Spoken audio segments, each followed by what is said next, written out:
Introducing National Streaming Sports, live and on-demand sports talk programming that you can access 24/7. For the premier sports talk experience, tap into our Roku channel. Start your mornings with Mac and Jack covering all the weekend sports action. Then pour a cup and enjoy all the sports you can drink on the Coffee and Sports podcast. At midday, talk sports from east to west on the Coast to Coast podcast. Followed at night by some hot girl talk with Prim and Proper Sports featuring Sonja Pearson. Talk boxing on the Gloved Fist. Yankee fans tune in for Start Spreading the News. And there's more on the College Sports Huddle and Sports Scope with Robert Butler. There are 20 podcasts in all and 70 weekly shows giving us a 3.4-star viewer rating. To find us on Roku TV, search for National Streaming Sports on the Roku search bar. Click on the logo and you're in. National Streaming Sports, live and on-demand sports talk for America. Good morning and welcome to the Mac and Jack Show. I'm Sonja Jack. Good morning again. Hope you have had a nice little break there since we didn't film on Monday. We had a re-air. Thanks everybody for all the support on that show. Today's Wednesday, May 28, 2025. And we are talking sports, an abbreviated show today. So let's get started. NBA playoffs, Knicks get a surprise and are now down 3-1, Jack, to take it back to the Garden. Sonja, it's like a soap opera since we last did a show. The Knicks win a hole, then they're in a hole again. They win a 2-0 hole, but now they're in the 3-1 hole. There's no longer any margin for error. And last night's game, in a sense, pointed out what the modern NBA is all about. I mean, it's not so much, moving the ball around, creating the best shot.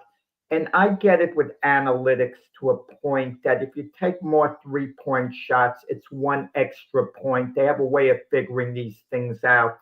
Like, let's say you take 10 shots.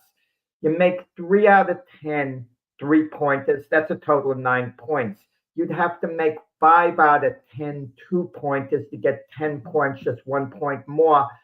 But what that doesn't take into consideration is getting fouled. You rarely get fouled on the 3-pointer. And I don't mind teams taking a lot of 3-point shots as long as they're open. But there's so many of these shots that are forced, like yesterday. And the Knicks just got to get it back together. They play tomorrow night. I think they'll do well at Madison Square Garden tomorrow night. I can't visualize them losing all 3 games at the Garden. But if they do bow out in 5 games and they've lost all 3 at Madison Square Garden, it's hard for me to imagine them standing pat in the offseason. They're going to want to make some type of a move. And what's the move going to be? Who are they going to trade in reality?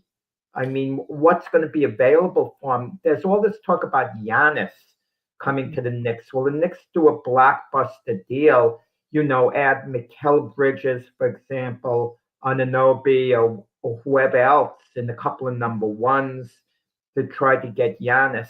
They would have the chips, actually, to pull off a deal, okay, in that case. But it's hard to see them standing pat if they go out in 5 games. But if they extend the series and they lose it, maybe they come back with the same crew next year. Or maybe the simplest move, Sonja, of all, you know it better than anyone, you change coaches. That's the simplest move of all. I mean, Tom Thibodeau has a record of not resting his vet in time, Jack. Literally, they're in foul trouble. He doesn't want to pull them from the game. I think it may be a situation where you're just looking at a fatigued Knicks team. I mean, they've played high pace. They've had to come back from some big deficits. And I mean, I get it. He's desperate to win his championship, but at what expense? I mean, Tyrese Halliburton was unstoppable with 32 points, 15 assists, and 12 rebounds, no turnovers. That's a triple-double. And literally no turnover. He's going to be the first player in NBA history that has those 30 points, 15 assists, and 10 rebounds with no turnover. He made history last night, Jack, at the expense of that same Knicks team. Yeah, the last couple of games he has been playing his bench more. In all fairness to Tom Thibodeau, okay? He has tried to mix things up in game 3. he sat Brunson out a little long in the fourth period than people would have normally anticipated because his bench was doing well. So I don't know, is that a knock on him for the last couple of games at least? With Mr. Brunson coming to the game yesterday, I can understand it being mentioned, but they kept putting him on camera. The Yeah. guy acted like a complete jerk and they glorify it. You know what that means, Sonia? Mr. Brunson is going to get a spot on ESPN, one of these talk shows and all, because that's what sports is today.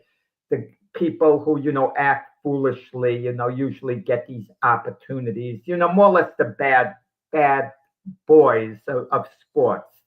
You Yeah. could call it that way. He's definitely going to get that. I mean, anytime they're showing them like that, look at the panel that's up there now. All former players, all former AKA cameraman, just always in the camera, always in the spotlight. And that's how they usually choose their panel, in my opinion, Jack. Oh yeah, the guys like the Draymond Green, so constantly being a half I on the wasn't a court. fan of him being He's on the displayed panel. prominently. And in all fairness, Charles Barkley, who I think is a great guy now, a great individual, was a knucklehead when he played. The comments he'd make, he criticizes other people, but Charles Barkley during the Olympics, he hit an overmatched play. I forgot the country with an elbow in the chest, a hard elbow deliberately. And that team was so overmatched, and the player didn't do anything to Barkley. And Barkley wanted to get his respect. He was claiming, "Oh, you tried to do something to me. I'm going to give it back to you." And replay showed none of that went on. But that was Barkley at the time. He's turned into a great guy, since then. But they like big personalities like the Michael Irvins. Constantly got into difficulty, off the field. But of course, that's his ticket to, getting one of these plum jobs, the sports. And Keyshawn Johnson, not a good teammate, at all when he was with the Jets. Not to Wayne Corbett, at least. And, and he was a bit of a lightning rod. He gets a position, sports talk, so on. Maybe that's good in a sense, Sonia. When I give you a hard time, maybe that's my ticket to getting somewhere. Maybe so. And we want to apologize because we're having some connection issues to the Roku channel. I've tried a few times, so we're going to have to rebroadcast this a little bit later on. So for our Roku audience, we apologize. You are watching the re-air, but good morning to everyone watching on all the social media platforms. Karl Anthony Towns, Jack, just still re-injured that right knee, coming out pretty gingerly, actually. Looked like it had been bothering him sometime during the fourth quarter. Do you think that's impactful for the game going forward? Yeah, I do. Most likelihood it is. When I saw him hobbling around when he got up, my reaction was, take him out, take him out. Mm-hmm. I don't mean he had an injury per se, that he was putting himself on this severe additional risk. I don't know. But he was in bad shape hobbling around. He's going to be very sore. But credit to Karl Anthony Towns. He had such heart and so on to want to stay in there. He willed himself to staying in there. But the bottom line is, how effective can Karl Anthony Towns be if he's hurt like that? But of course, the trainers, will be working on him till the next game, and he'll be in as good a shape, I guess, as he can be, considering, the knock he took. But if he's really sore, it's going to hurt him a little more on the defensive end. He could always, line up and shoot, make some 3-pointers, grab some rebounds that are coming in his direction. But he's going to, lack a little more mobility. For the Knicks, for game 5, they really got to come out and set the tone immediately. Because in every game in this series, except maybe the game 1, Indiana set the tone in the beginning. Okay? And the Knicks never got off to this start the way they did in game 6, kind of like against Boston. Just set the tone immediately. Get off to a lead, have the Garden crowd roaring. The Knicks got to take command of this game. They got to take command of game 5 from the outset. And for the most part, I don't go for this one game at a time nonsense because who are you fooling? When you're down 3-0 or 3-1 in the series, every player knows the mountain ahead of them. Okay, Mm-hmm. you really do. But I do agree in this point. If you think of the whole big picture, you're practically doomed. And the Knicks can't think that, wow, we have to win 3 games in a row. And I know I'm being contradictory the way I'm talking now, but win game 5, put all your energy into game 5, and then think we have to win the next 2 games. Don't think one game at a time because that's going to wear you out mentally. Yeah. Game at a time, game at a time, game at a time. It's so much harder to get up for you multiple games as it is for one game. So let the Knicks take care of business in game 5 and then think we got to win the next 2 games. Because if it's only 2 games, Sonia, you can see the finish line. You can Mm-hmm. see the finish line and thinking we have a chance to get there first. But if it's 3 games, you can't see the finish line looks so far away. I mean, it's extremely difficult, Jack. We've talked about this in other matchups, and it's proven true. When you're down 3-1, the statistics are against you. I've always made the pun the entire finals here. I want to say postseason, but it's finals for NBA, that the Pacers have literally kept pace, and you have to keep up with their pace if you want to beat the Pacers. They've set the pace, no pun intended, and they've literally gotten it done. And of course, this is, they're 1 game away from the championship game. Well, I don't think it was fatigue at all yesterday because, especially in the fourth period of the Mm-hmm. game, there was a lot of fouls. There was a lot of players A going to the lot. foul line, and Indiana Necessary. was fouling. And when the Knicks went to the foul line, or the Pacers went to the foul line, it did slow down the pace of the game. There wasn't the type of fast-paced game where teams are running one another ragged. In the beginning of the game, the teams were running a lot of running up and down the court, and the Knicks were initiating a lot of that. They were fine with that as well. But at the end of the game, it wasn't a case of the Knicks being tired. It had so much to do with shot selection, and 3-pointers were being rushed by the Knicks. Mikal Bridges would try to do an imitation of Michael Jordan, dribbling from one side of the basket to the other, and then trying to, make a turnaround jumper. I just didn't like the shot selection, in a lot of cases. The shooting percentage at the end wasn't that bad. What did Indiana shoot? 51 to 46% Yeah, to the pretty Knicks. close. Yeah, I mean that's close enough, but it could have been better on the Knicks end of it. And listen, I'm a big believer in these playoff games. Every team has one big game in them where, if the teams are pretty evenly matched, where not every game in the series is necessarily going to be close, or one team's going to blow the other team out. Like in the last series, the Knicks and Boston, when the Knicks were up 3-1, I said Boston's got one big game in them where they're Mm-hmm. going to just blow the Knicks out. And they did it in game 5. And the Knicks had one big game in them where they could blow Boston out. And that was game 6. I think game 5 is the game that the Knicks have one big game in them where they're going to beat Indiana decisive. But then there's game 6, and that chances are that's going to be a whole different story. Would the Knicks be able to eke out a win there? But let's not get ahead of ourselves. They've got to win game 5. And for more ways than one, I mean, if the Knicks lose the series, it's a bad blow.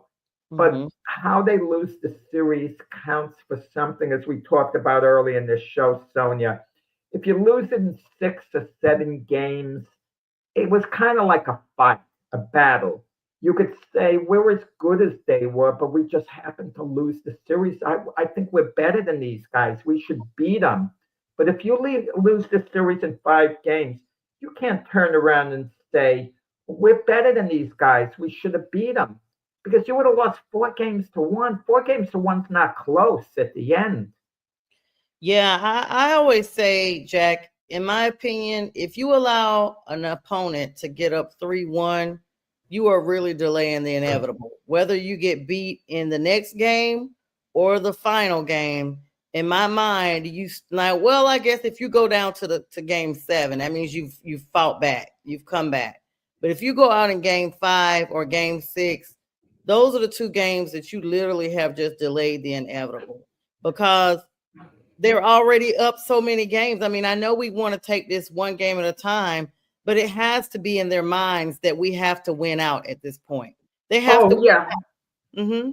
This is it. There's no margin of error. You know, we keep hearing about must games, must Mm-hmm. games, must games. In reality, Sonya, the only must game is when you're facing elimination. Mm-hmm. Because then, then it's the moment of truth. Teams can win three in a row in situations like this, and they have. I mean, listen, there was what, 3, 4 years ago, whenever, when Miami played, Boston in the finals there, Miami went up 3-0. Boston Mm-hmm. then won the next three games, and then Miami won a game 7 in Boston. But three in a row is doable. It's all mindset. Just win game 5. It makes this game extra important for the next, not just staving off elimination. It being at Madison Square Garden. It's Yes. going to be a long winter. If they Yes. lost all 3 games at the Garden, Oh my where's the gosh. mystique? Yesterday, Sonia, I went out with a friend of mine for lunch, and I haven't seen him for a while. He's talking basketball to me. I wish Keith Engel was here to hear this, and this is what drives me crazy. The Knicks are still down 2-1 then. He says to me immediately, I could be abrasive at times, as you know, but when he says this to me, he says, well, the Knicks need today's game to win to regain home court advantage. Oh my It drove goodness. me. It's as if Keith Engel What? planted that in my friend to talk. Think the heck with home court advantage. And, in a way, it tells me if the Knicks lose game 5, I don't want to hear about home court advantage Yeah. again, about Madison Square Garden ever being an advantage to the Knicks again. I do not want to hear it. Okay? They It's better. irrelevant. There is It, no home court. even though if they lose this series in 6 games to Indiana, at least they would have won game 5 at the Mhm. Garden. But if they lose all 3 at the Garden, I mean, what's the mystique of playing at Madison Square Garden? And the Knicks arguably have the best fan base in the world for any Mhm. team sport for sport. They've stuck with this team. They've cheered for this team. It's rare where they'll ever boo this team. It's an underrated fan base, the Knicks fan base. It's absolutely fantastic. I mean, they're loyal to the Knicks. The Knicks charge sky high prices, making it so difficult to go to a Knicks game. And they deserve better No, than this. they still pack the stadiums. Well, They're the arena, that Madison big Square arenas. Garden, and Mhm. and it's a magic place to play. You kind of wonder the Pacers' mindset in Game 5. I know they're going to say all the right things. We're going to hear it's far from over. It's not far from over. You're 3-1. You're Yeah. close. You're close. And none of this nonsense with that. It's far from over. And then you're getting Reggie Miller. He's doing the broadcast, for TNT. And it's a very sensitive issue because Reggie Miller is a Pacer icon, Mhm. arguably probably the greatest Indiana Pacer in team history, But and Reggie Miller, when the Pacers had a 13-point lead, in the second half, he's saying it it means nothing at all. What do you mean it means nothing at all, Reggie? It's a 13-point Oh, lead. it Don't tell means me it means nothing at all. absolutely. I mean, that you could put it in other way. It meant something, because Indiana was protecting the cushion. I know a team could come back from it, but Reggie Miller's doing a good job. And kudos to him as a broadcaster. He's being very sensitive to call it down the middle. He's shown no favoritism towards the Pacers in this broadcast. He's trying to be very professional, and Reggie Miller, is doing a good job. And, too, they were pointing out yesterday, they were letting the players play to a large degree. In my view, there was certain contacts being made, but how fouls are called has to change. One player's dribbling, and Oh my goodness, and that was it's like the worst. they move into another player, and the players on defense who can't help it, he's not initiating the contact, been being called for fouls. And I think it's the old NBA theory. Whenever there's contact, somebody has to get blamed. It's like the teacher. It's like the teacher writing on the blackboard, and someone throws a spitball at the teacher. The teacher doesn't know who it is, so someone gets pointed out and has to Yep. get blamed. Yes, I mean, it's the same thing. And you know what, Jack? To that same end, New York threw a challenge and won the challenge and still lost the timeout.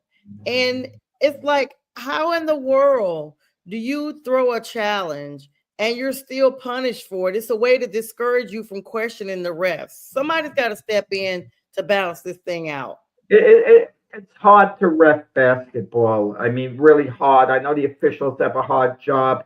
I'm glad the NBA enacted some type of challenge, but the NBA players are so good.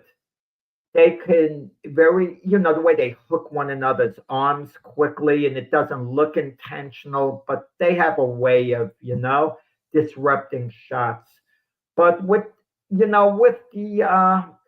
another game tonight, Sonia, another Yes. series going on, Minnesota and OKC. Yes. And, I picked the Timberwolves to win this series going in. Oh, I can't see them doing it anymore, Sonia. Yes. I can't see them doing it anymore because the Timberwolves for years have had something that's kind of been haunting them. That's inconsistency.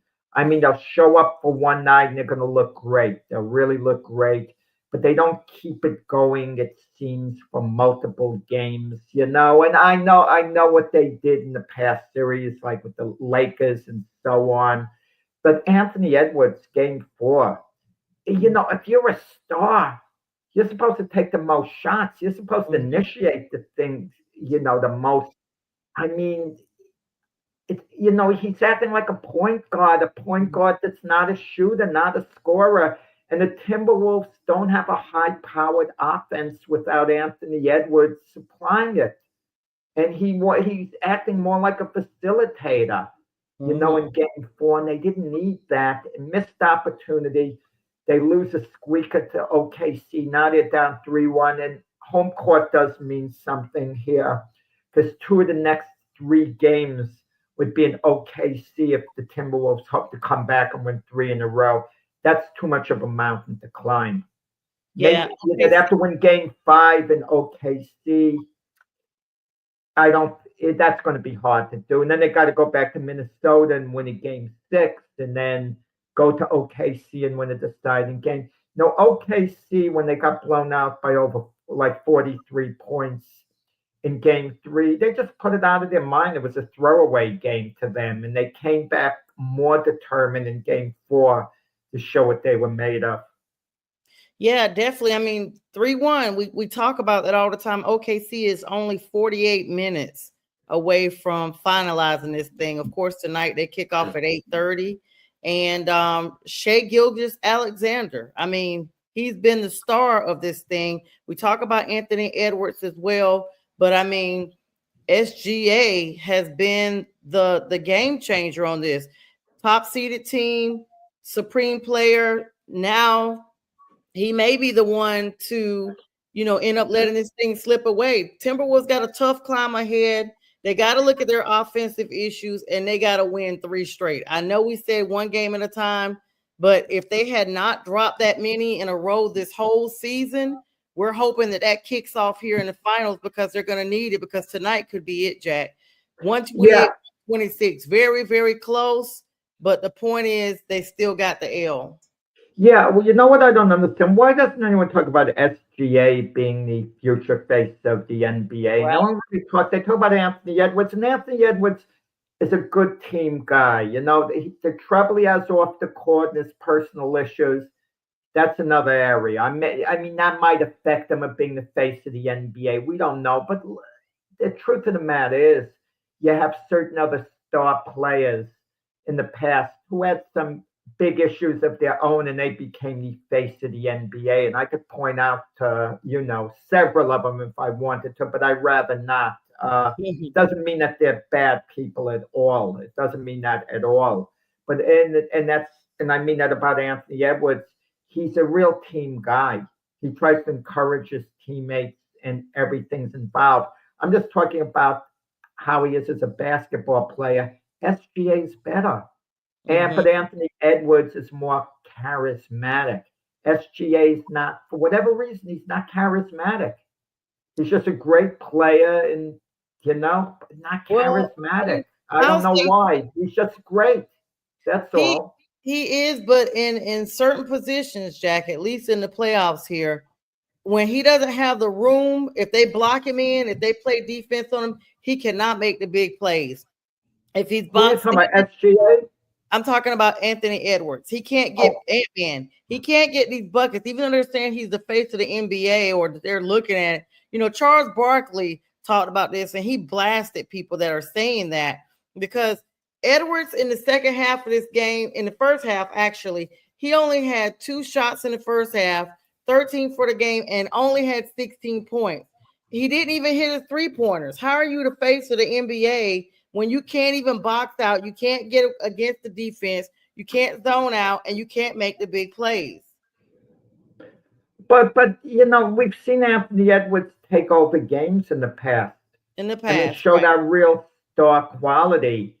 And he's the one player that the Timberwolves build around. I mean, teams have a player like that. In OKC, it's, SGA. Certain teams have co-players like that. The Celtics, like Tatum and Brown. But, you look at the Milwaukee Bucks. They tried to build around Giannis. The Sixers Mhm. didn't work out. They tried to build around Embiid. Certain teams try to have co-stars and it doesn't work. Like Phoenix was a disaster with Devin Booker, and Kevin Durant. The Warriors always try to build around Steph Curry. They'll try that going forward. But you know, but Anthony Edwards, has got to take, the next step at some point, and this was the year to do it. And he's a heck of a player, Anthony Edwards. I'm not criticizing him. If you tell me Anthony Edwards is one of the top 10 players in the NBA, maybe he sneaks into the top 10, but he's not this superstar that everyone is, just about projecting him to be. Let's talk about one of his counterparts here. That as we get ready to kind of the last couple of minutes here, we're going to have an abbreviated show here today. Jack and myself, we have some obligations this morning, but we'll be up with you on Friday. Julius Randle, I mean, cannot dribble very well, but one of the hottest players in the postseason. Just did not the coach Finch did not even go with him because his dribbling was so bad that every time he got the ball, he was attacked. The Thunder just 28 minutes was all he had. Just OKC just obliterated him. At halftime, he only had 5 points. They literally put the icing on Julius Randle. And I think with them icing that offense like that, this may be a run that is unstoppable for the T-Wolves tonight, Jack. Yeah, well, the T Wolves were relying on their bench that was somewhat effective. And like we said in the past show, you kind of wait for Rudy Gobert. Step up. Come on. Step up. I know he's basically a rim protector. You have him there, for defense, rebounds, etc. But they need him to be a little more of an offensive presence, getting the ball inside, because that would open things up a little more. And, he just hasn't delivered that way. Yeah, of course, OKC and the Thunder tonight. OKC and the Timberwolves tonight. This may be the finale for that game, 8:30 p.m. Eastern Standard Time. Jack, it's always great to have you right here by my side. Great show, great morning to all. We will see you guys shows throughout today. Prim and Proper Sports tonight at 9. The big football, big sports show midday at 6. And Jack, myself, and Keith Engel will join you guys on Friday. And with that, we bid you all a good day.